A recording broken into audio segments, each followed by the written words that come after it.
Every intelligence agency in the world has a list, not a public one, a working one. A list of names that appear with uncomfortable frequency near catastrophic events. Men who were almost where the bomb went off. Men who left the meeting before the building came down. Men who seem, statistically, to survive at a rate that luck alone cannot explain. Most names on that list are coincidences. Bad luck that skipped someone. Poor timing that saved them. The math of chaos dressed up to look like conspiracy. But sometimes, rarely, the name on the list belongs to something else entirely. The Islamic Revolutionary Guard Corps is not a military. Not exactly. It is the ideological spine of the Iranian state. It controls missile programs, foreign proxy networks, domestic surveillance, and a budget that runs parallel to the official government. To join it is to take a second oath, not just to Iran, but to the revolution itself, to the idea that the Islamic Republic is permanent and that those who protect it are untouchable. That belief, that untouchability, is the first thing a well-placed spy learns to weaponize. His name, in every IRGC system that mattered, was Arash Maradi, born in Yazd, 1979. Father, a mid-level civil servant. Mother, a schoolteacher. One brother, killed in the later stages of the Iran-Iraq War. A detail that, when mentioned in passing, tended to close conversations quickly and open doors quietly. Grief, in institutional settings, is its own kind of clearance. His military conscription was completed without incident. His file showed average scores, no disciplinary marks, no foreign contacts, no red flags of any kind. He had entered the IRGC's Administrative Logistics Corps in 2008 and had spent nearly 15 years being reliably, boringly competent. He processed procurement requests. He managed supply chain documentation for Quds Force operations, not the operations themselves, just the paperwork that surrounded them, the kind of work that senior commanders sign off on without reading. He was, by every institutional metric, invisible. That invisibility had taken 11 years to build. Not 11 years of his life, exactly. 11 years of a life that had been constructed around him by people he had never met, using records they had spent years quietly, surgically planting into Iran's administrative infrastructure. The birth certificate came first, then the school records, then the military file. Each document placed with enough time between it and the next that no single audit would find them unusual. By the time Arash Maradi walked through the IRGC's gates for the first time, he had a past that was older than his cover. The man inside the cover had a different name. We will not use it. Not because it is classified, it may well be, but because it no longer belongs to him in any meaningful sense. The man who carried that name stopped existing the day the training ended. What walked into Tehran was Arash. What thought in Arash's accent, ate in Arash's neighborhood, prayed in Arash's mosque was Arash. The original person had become a technical detail. This is the part that intelligence training describes clinically, and that no training actually prepares you for. You can memorize a city, you can study photographs of streets until you can navigate them from memory, you can learn a regional accent until even native speakers don't pause. But you cannot fully prepare for the specific weight of living among people who trust you, who invite you to their homes, who tell you about their children, who argue with you about football, while knowing that every piece of that trust is built on a structure they cannot see and would not survive seeing. Arash had a colleague. His name was Mehdi Rostami, late 40s. Precise in the specific way that men who have spent careers managing details tend to be precise. He noticed whether you mispronounced a street. He remembered what you said about your family 6 months ago and would reference it casually, without warning, in a later conversation, not as a test, just as the natural behavior of a man who paid attention. Mehdi had mentioned twice that Arash seemed unfamiliar with a neighborhood in Yazd that anyone from that area would know instinctively. The first time, Arash had deflected smoothly. A small joke about never being the kind of child who wandered. The second time, Mehdi had not laughed. He had simply moved on to the next subject. But the pause before he moved on was a half-second longer than it needed to be. Arash filed this in the part of his mind reserved for risks that had not yet become problems. It sat there. It did not go away. In 2023, Arash received an instruction that changed the geometry of his entire operation. He was to get closer to the scheduling and logistics network supporting the Quds Force Command.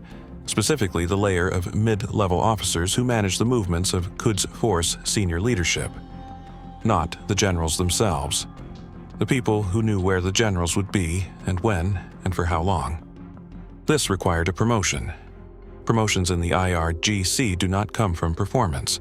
They come from relationships, from being endorsed by the right man at the right moment. To get that endorsement, Arash would need to attend a regional function in Mossad, a gathering of IRGC administrative officers from his supposed home district, men who had grown up in the same streets his legend claimed as its origin, men who would know the names, the families, the textures of a place that Arash had only ever known from photographs and files. He had 4 weeks to prepare. There are forms of pressure that have a clear shape, a deadline, a threat, a door closing. And then there are forms of pressure with no shape at all. Just a room you have to walk into, full of people who might know you're not real, and no way to know in advance which one of them will be the first to say it. Arash prepared. He studied. He built responses to questions that hadn't been asked yet.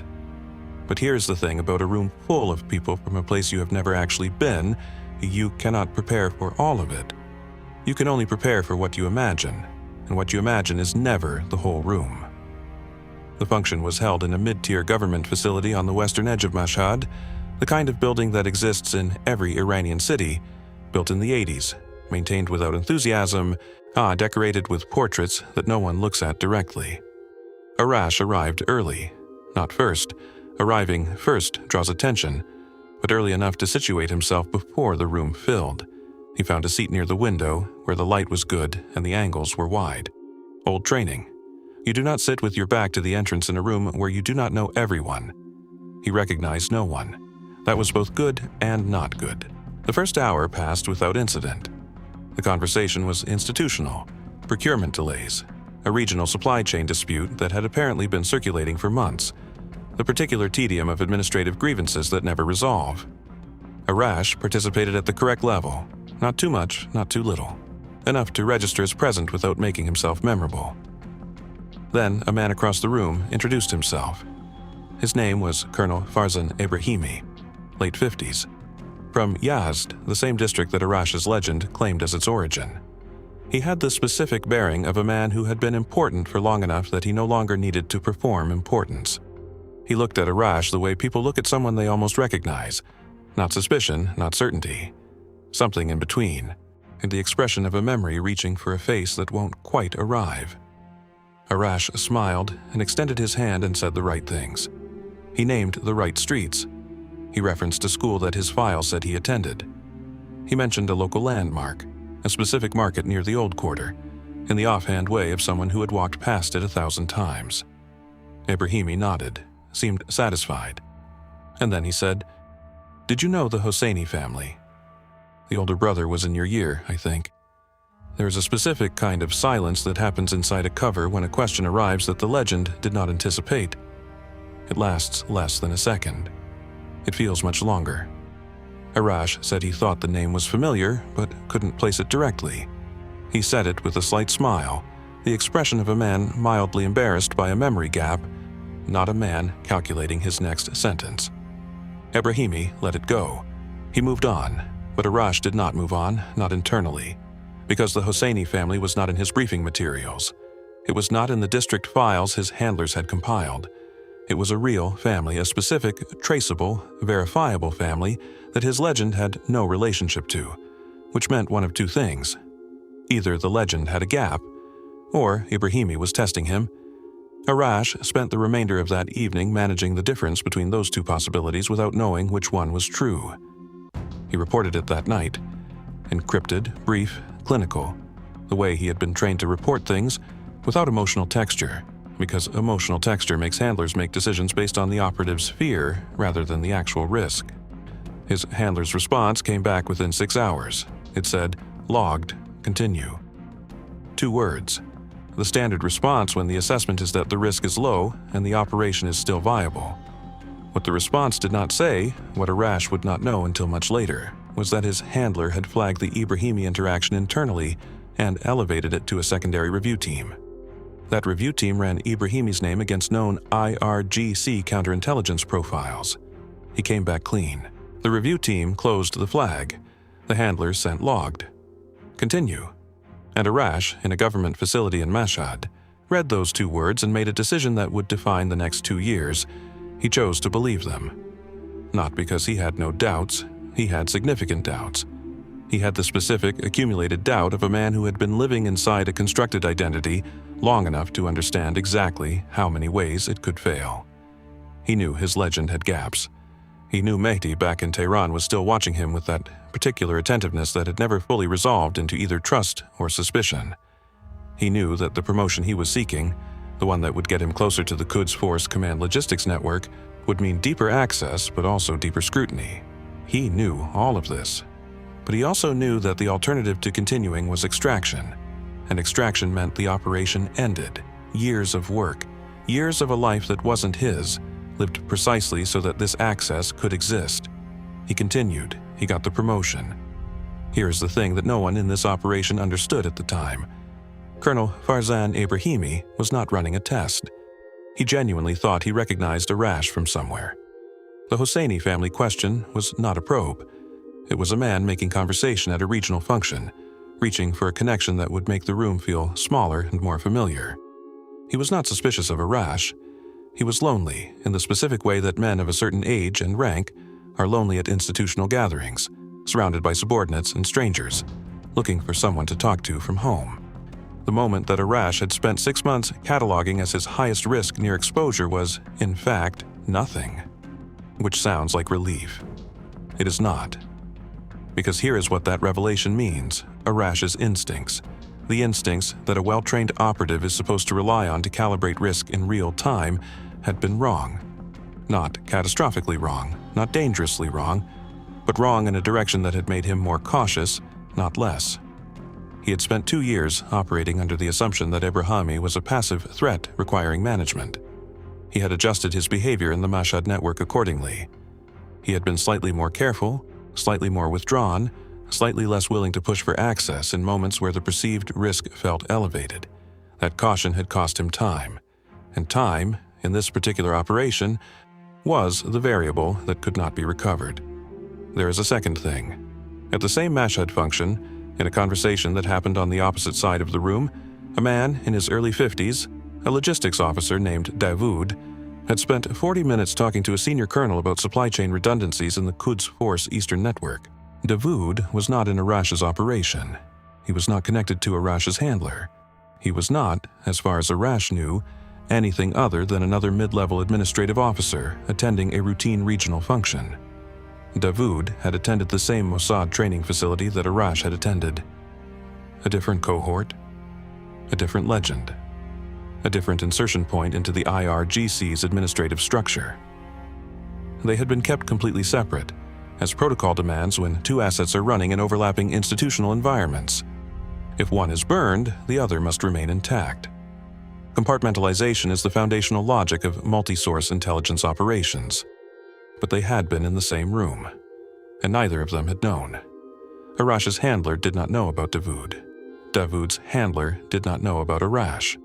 The left hand and the right hand were operating in the same building, in the same network, toward the same eventual objective, and the architecture of the operation had been specifically designed to ensure they would never compare notes. This is not a failure of intelligence tradecraft. This is intelligence tradecraft working exactly as designed. The problem is what happens when 2 threads of the same web begin moving toward the same point without any single person able to see the full shape of what's being built. At some point, both threads would converge on the same target, the same schedule, the same window. At some point, 2 separate streams of intelligence, generated by 2 people who did not know each other existed, would land on the same desk in Tel Aviv and produce a level of confirmation that no single source could ever provide alone. That moment was still months away, but in a room in Mossad, it had already begun. And the man who would eventually transmit the coordinates that mattered most was standing near the window, watching the door, still not sure whether a colonel from Yazd had been testing him or just trying to make conversation. He would not know the answer to that question for a long time. By the time he did, the question would no longer matter. The promotion changed the texture of Arash's daily life in ways that his training had described but not fully conveyed. Before, he had been peripheral. He processed documents that passed through his desk from above. He never needed to ask where things were going. He never needed to ask why. The information came to him as a byproduct of his position, and he filtered what mattered from what didn't and transmitted accordingly. After the promotion, people began coming to him with questions. That inversion from receiver to source is the most dangerous transition in deep cover work, because people who come to you with questions are also, without meaning to, studying how you answer. Not the content of the answer, the shape of it, how quickly it comes, how much you seem to already know. Whether you reach for a file or whether the information lives in you the way it lives in someone who has been doing this work long enough to carry it in their body. Arash had prepared for many things. He had not fully prepared for the experience of being trusted. By early 2025, he was 3 layers removed from Qudsfor's senior command scheduling, not close enough to see the calendar directly, but close enough to see the outline of it through the paperwork that surrounded it. Vehicle requisitions, security detail rotations, catering orders for restricted facilities, the administrative residue of movements that were themselves classified. He was reading the shadow of a schedule without ever touching the schedule itself. His handlers were patient. That patience had a shape. They asked for observation, not action. They were building a pattern. Not a single piece of intelligence, but a cumulative architecture. Months of low-grade information that, assembled correctly, could eventually predict where a senior commander would be before he arrived there. This is slower than it sounds. It requires discipline of a kind that is easy to describe and difficult to sustain. Every week that passed without a significant transmission was a week in which Arash had to justify his position, his access, his risk to himself, if not to anyone else. There were weeks when he wondered if the operation had been quietly downgraded without anyone telling him. Whether the people in Tel Aviv who had built his legend and inserted him into this institution had moved on to faster, cleaner methods. Satellite surveillance, signals intercepts, the tools of modern intelligence that don't require a human being to eat dinner with the enemy every night and sleep in the enemy's city and wake up every morning and put the enemy's face back on. He never asked. You don't ask that question if you want an honest answer. In September 2025, he made his first significant error. It was not catastrophic. It was the kind of error that never appears in the incident report because no one noticed it at the time, which is in some ways the more dangerous kind. He had obtained, through a routine document relay, a copy of a vehicle manifest that included a reference to a restricted location, a facility that his handlers had been trying to geolocate for months. The manifest was not classified at the level that should have crossed his desk. It had arrived there through a misfiled routing code, an administrative accident. He photographed it. He transmitted it. His handlers confirmed receipt and flagged it as significant. What Arash did not do, what he should have done, was report the misfiling itself. The fact that the document had arrived incorrectly. Because misfiled documents leave traces, routing logs, digital paper trails that, in a counterintelligence review, can walk backward to the person who received a document they shouldn't have. He didn't report it because it felt like a small operational detail. Because the information was good, and the moment felt like momentum. And momentum, after months of patience, felt like something worth protecting. He tucked the misfiling away in the category of minor risks and moved forward. The routing log sat in the IRGC's administrative system, unreviewed. For now, November 2025. An internal security review, routine, quarterly, the kind that produces anxiety disproportionate to its actual scope, reached Arash's division. The review was conducted by a counterintelligence officer named Major Shirazi. Methodical, unremarkable in appearance, the kind of man who seemed like he was doing paperwork when he was actually doing something else entirely. Shirazi spent 2 days in the division. He spoke to 12 people. He reviewed file access logs. He asked questions that sounded administrative but weren't. He spoke to Arash for 22 minutes. The conversation was, on its surface, entirely routine. Shirazi asked about procurement processes. He asked about Arash's workload, his relationships with other departments, his familiarity with certain classified routing protocols. Arash answered correctly, calmly, without hesitation where hesitation would be suspicious, and with appropriate pauses where instant recall would be equally suspicious. Shirazi thanked him and moved on. That evening, Arash transmitted a single-line alert to his handlers, quarterly review. 22 minutes with counterintel. Assess. The response came back in 4 hours. Standard duration. No escalation indicators. Continue. Arash read the response. He accepted it. He did not sleep well for the next 11 days. The near abort happened in January 2026. It did not announce itself as a near abort. It arrived as a question from Mehdi, quiet, precise Mehdi, who had never fully resolved into either ally or threat, asked in the corridor outside the document processing room on a Tuesday morning. Mehdi said, "Do you remember telling me your brother was killed in '88? Near Basra?" Arash said yes. Mehdi said, "I was talking to someone from the Veterans Welfare Office last week. They had no record of a casualty with that name from that district in that period. I mentioned it only because I thought there might be a pension discrepancy your family hadn't claimed." He said it with complete neutrality, without accusation, with the tone of a man offering a small administrative courtesy. Arash said his family had never pursued the formal documentation, that his mother had not wanted to engage with government processes after the war, that grief in his family had been private. Mehdi nodded, said it made sense, said he understood, and walked away. That night, Arash did not transmit a single line alert. He transmitted a full report. 12 sentences, every detail, the Veterans Welfare Office, the name query, the pension framing, Mehdi's tone, the pause before Mehdi walked away. He ended the report with a question he had never asked his handlers before in 11 years. He asked whether it was time to come out. The response took 9 hours, longer than anything he had received before. When it came, it said 2 things. First, the operation was in its final approach. The intelligence being generated by his network, his and others he did not know about, had reached a threshold that made extraction now operationally costly in a way it had not been 6 months ago. Second, the decision was his. That was the sentence that stayed with him. Not as empowerment, as weight. Because the decision is yours is what handlers say when the risk calculus has exceeded what they are willing to formally authorize, but the intelligence is still too valuable to formally shut down. It is institutional language for, we cannot tell you to stay, and we cannot tell you to go, and whatever happens next will be yours to carry. He stayed.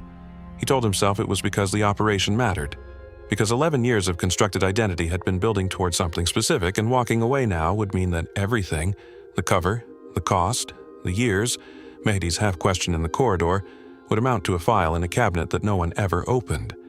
That was part of it. But there was another part. A part that he didn't transmit and didn't fully examine. He had been Arash Maradi for so long that the question of what he would return to, who he would return to, had begun to feel less like a destination and more like an abstraction. A life that existed in theory, somewhere outside Iran, belonging to a person he was no longer entirely sure he could locate. Extraction meant becoming someone new again, and he was tired of becoming people. So he stayed, and he told himself it was for the operation. And in February 2026, the meeting he had spent 2 years building toward finally appeared on the administrative horizon, a restricted gathering at a leadership compound in central Tehran, attended by the most powerful men in the Islamic Republic. And he had, within his reach, the exact information his handlers needed. And he had no idea that somewhere in the same institutional network, a man named Davoud had the same information and was looking at the same horizon. And neither of them knew what that convergence was about to make possible, or what it was about to permanently end. The missiles had not finished falling when the IRGC's counterintelligence apparatus began its internal reckoning. This is how it always works. The blast radius of an operation like this is not just physical, it is institutional. Every agency that failed to prevent it, every division that should have seen it coming and didn't, immediately begins the process of protecting itself from the question that follows every catastrophic intelligence failure. Who knew? Not who pulled the trigger.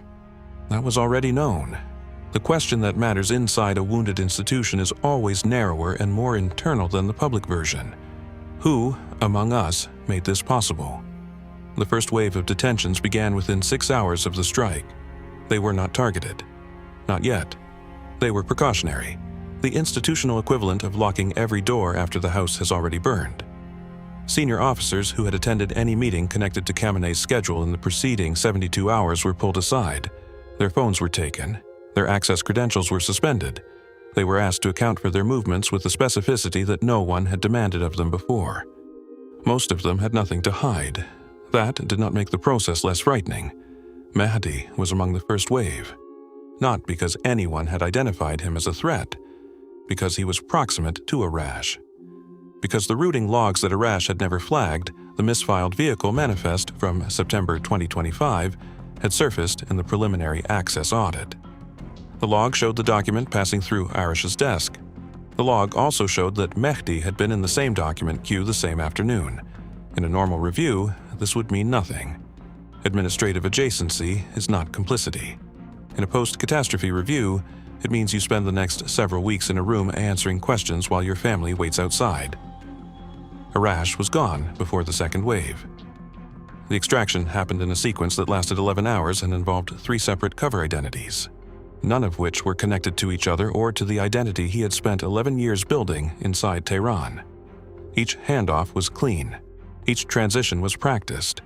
He moved through Tehran in the early morning hours as the city began to absorb the shock of what had happened, as the news spread and the grief and the rage began to organize themselves into something the regime could direct outward, toward Israel, toward America, toward the enemies it had always needed.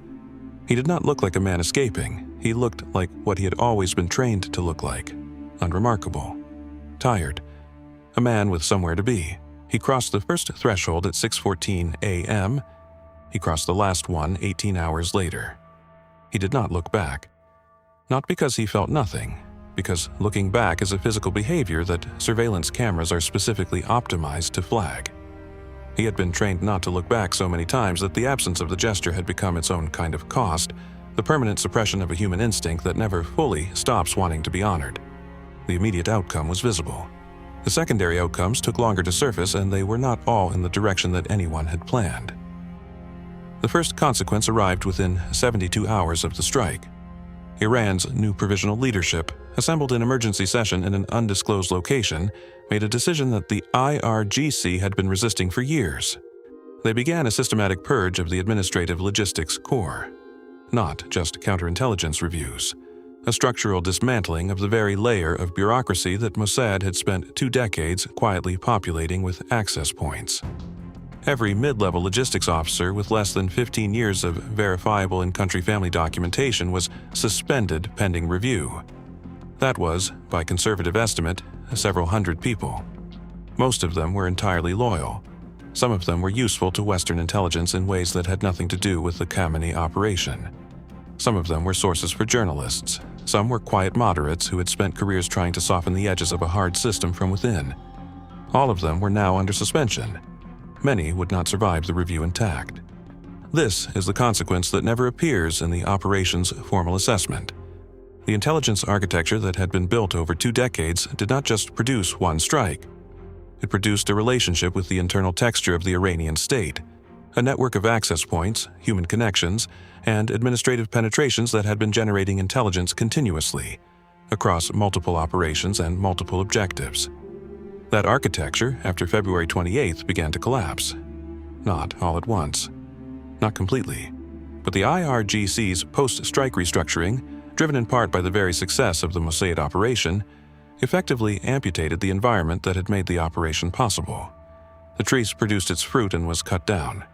The second consequence was geopolitical in a way that intelligence assessments rarely account for. Iran's post-strike provisional government moved within weeks toward accelerated nuclear consultations, not with Russia and China, who had been their primary partners, but through back-channel intermediaries connected to Pakistan and North Korea. The logic was straightforward. If Israel and America could reach inside the most secure compound in the Islamic Republic and eliminate its supreme leader, then the deterrent value of a conventional military force was functionally zero. The operation that had been designed in part to degrade Iran's capacity to threaten regional stability had, in its success, accelerated the timeline of the one Iranian capability that could not be neutralized by missiles. Whether that calculus was understood and accepted in advance, or whether it was the kind of second-order consequence that only becomes visible after the fact, is not publicly known. What is known is that the intelligence community that celebrated the operation in late February 2026 was, by early March, already reckoning with its downstream shape. The routing log from the September 2025 misfiling was eventually identified in the IRGC's post-strike audit. It was traced to Arash's desk. Combined with his disappearance, it became the primary evidentiary thread in the IRGC's internal reconstruction of how the intelligence leak had occurred. They did not find the full picture. They found enough of the picture to know the shape of it. Mehdi was ultimately cleared. The word cleared is doing significant work in that sentence. It means the formal process ended without a formal finding against him. It does not mean the process left him intact. A man who spent weeks in a review room answering questions about a colleague who turned out to be a foreign intelligence operative does not emerge from that process the same way he entered it. He had noticed things about Arash. He had filed them quietly and said nothing that rose to the level of a formal report. In a different reading of events, that restraint was the act of a cautious, decent man who didn't want to make an accusation he couldn't support. In the IRGC's post-strike reading, it looked like something that required explanation. Mehdi gave the explanation. Whether it was accepted completely is, again, not publicly known. The half-second pause that had worried Arash for 2 years, the pause before Mehdi moved on from a conversation that hadn't fully resolved, turned out to mean exactly what Arash had feared and exactly what his handlers had dismissed. Mehdi had noticed. He had simply not known what to do with what he noticed. And that hesitation, in the wreckage of February 28th, became its own kind of liability. Arash arrived, eventually, somewhere that was not Tehran and not Israel, and not any country that had been part of his operational life. He had a new name. He had documents that supported it. He had a handler debrief that lasted several days and covered the full scope of what he had observed, transmitted, and assessed over 11 years. The debrief was thorough, professional. It ended with a formal expression of institutional gratitude that he would never be able to repeat publicly. And then it ended. What comes after a debrief of that kind is not discussed much in the literature of intelligence work, because the literature of intelligence work is mostly written by people who retired into consultancies and speaking engagements, not by people who retired into anonymity.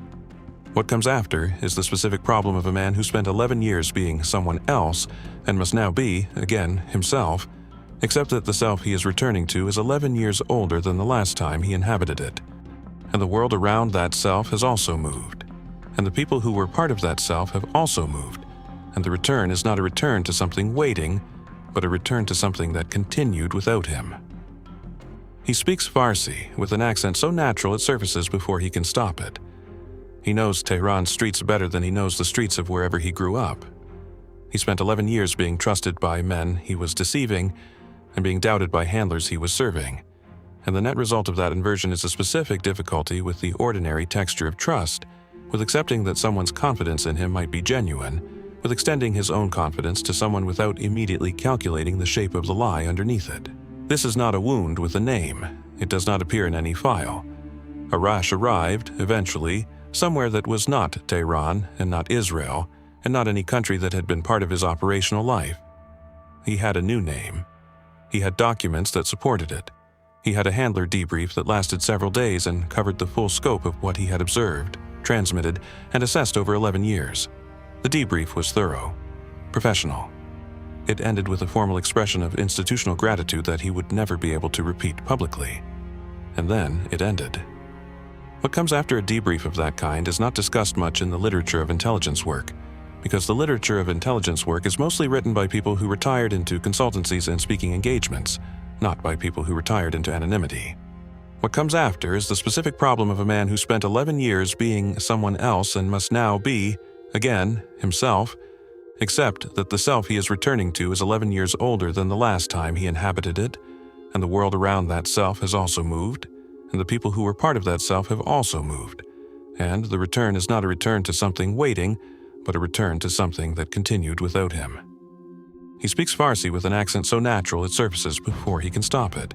In a grocery store, in a city whose name will not appear in this account, he once responded to a stranger's question in Farsi before he realized the stranger had spoken to him in a different language entirely. The stranger looked at him with mild confusion. He apologized. He moved on. He stood in the next aisle for a long moment and did not move. Because what that reflex meant, what the automatic, unreachable speed of it meant, was that the architecture his handlers had built inside him had not dissolved when the operation ended. It had simply continued operating without an external directive. 11 years of behavioral conditioning does not deactivate because a debrief concludes. It becomes the substrate, the layer underneath everything else that happens next. He knows Tehran's streets better than he knows the streets of wherever he grew up. That is not a metaphor. It is a literal, navigable fact. If you placed him in central Tehran today, blindfolded, disoriented, dropped at a random intersection, he could find his way. He could not do that in the city where he spent his childhood, the city where he actually learned to walk and read and understand what a home was has become an abstraction. Tehran is the geography that his nervous system has fully internalized. It is where his instincts live, even now. This is the part of deep cover work that no recruitment briefing prepares you for, honestly. You are told that you will need to think like the identity, speak like the identity, inhabit the identity. You are not told that the identity will eventually require no effort, that it will become the thing that runs automatically while the original self requires conscious maintenance. That one day you will catch yourself and realize the performance has not just become natural, it has become structural. He spent 11 years being trusted by men he was deceiving, and being doubted by handlers he was serving. And the net result of that inversion is a specific difficulty with the ordinary texture of trust, with accepting that someone's confidence in him might be genuine, with extending his own confidence to someone without immediately calculating the shape of the lie underneath it. The people who knew him before the operation remember someone who does not fully exist anymore. The years between then and now were not years of absence. They were years of intensive formation, of being built and rebuilt by circumstances that the people who knew him before cannot be told about and would not fully understand if they were. He cannot explain the gap. He can only live inside it. He has been told by the people responsible for his welfare that this adjustment period is normal, that other people who have done work like his have passed through this disorientation and arrived, eventually, at something functional, at a life that works, even if it does not work in the way that lives are supposed to work. He does not disbelieve this. He simply cannot yet locate the evidence of it. There is one other detail that belongs in this account. In the weeks after the strike, as the IRGC's post-catastrophe audit worked through its list of administrative personnel, a document was quietly circulated within a small working group inside Iranian counterintelligence. The document was a reconstruction, partial, imprecise, built from routing logs and access records, and the testimony of people who had worked near Arash without ever knowing what he was. It described an operative whose cover had been, by any professional standard, exceptional, whose legend had held for over a decade under conditions that should have produced exposure multiple times, whose last transmission had been clean enough that the targeting team in Tel Aviv had been able to act with confidence. The document did not name him. It described him by his function, by the quality of his work, by the access he had built and the years he had spent building it. One IRGC counterintelligence officer, reading the document, reportedly said, "We had him in the room for 22 minutes and found nothing." He was referring to Major Shirazi's November review, the quarterly audit, the 22 minutes that had not produced a flag. He said it without admiration, with the flat tone of a professional reckoning with a professional failure. But the sentence itself contains something worth sitting with. 22 minutes, a trained counterintelligence officer. Every resource of a security state that had spent decades paranoid about exactly this kind of penetration. And nothing. Not because the cover was perfect. Covers are never perfect. The misfiled document existed. The Hosseini family gap existed. Mehdi's quiet attention existed. The routing log existed. The cover survived, not because it had no vulnerabilities. It had several, but because the vulnerabilities never arrived at the same desk at the same time. Because the system reviewing him was large enough that its left hand and its right hand were not comparing notes. Because institutional size, which is supposed to provide security, also provides the exact kind of fragmentation that a well-placed deception can live inside indefinitely. The IRGC was, in this sense, undermined not just by an operative but by its own architecture, by the same bureaucratic density that made it powerful. This is what the document did not say but implied, and this is what Arash, whatever his name is now, wherever he is, would understand without being told. Because he had lived inside that architecture for 11 years. He had understood its shape better than many of the people who had built it. He had known where the seams were. Because finding seams in systems that believe themselves seamless is, in the end, what this kind of work has always been. It is simply what 11 years of necessary deception costs the person who does it. What the operation permanently changed about the intelligence landscape around Iran. The closed access points, the purged administrative layer, the accelerated proliferation timeline will be assessed and reassessed for years by people in buildings whose addresses are not public, writing reports that will not be declassified in our lifetimes. What it cost one man who had a name before he was Arash and will have another name after, that will not be assessed at all, because that is not the part of the operation that anyone is paid to measure. It is only the part that someone will carry. And the most unsettling truth of all, the one that no institutional document will ever record, is that if you asked him in the right moment, with enough honesty in the room, whether he would do it again, he would not answer quickly. He would pause. And in that pause would live everything this account has tried to describe. If operations like this shape your understanding of how modern intelligence actually works, not the version with gadgets and clean escapes, but the version with misfiled documents and half-second pauses and routing logs that surface 6 months after the fact, and this channel exists for exactly that. Subscribe and stay with us.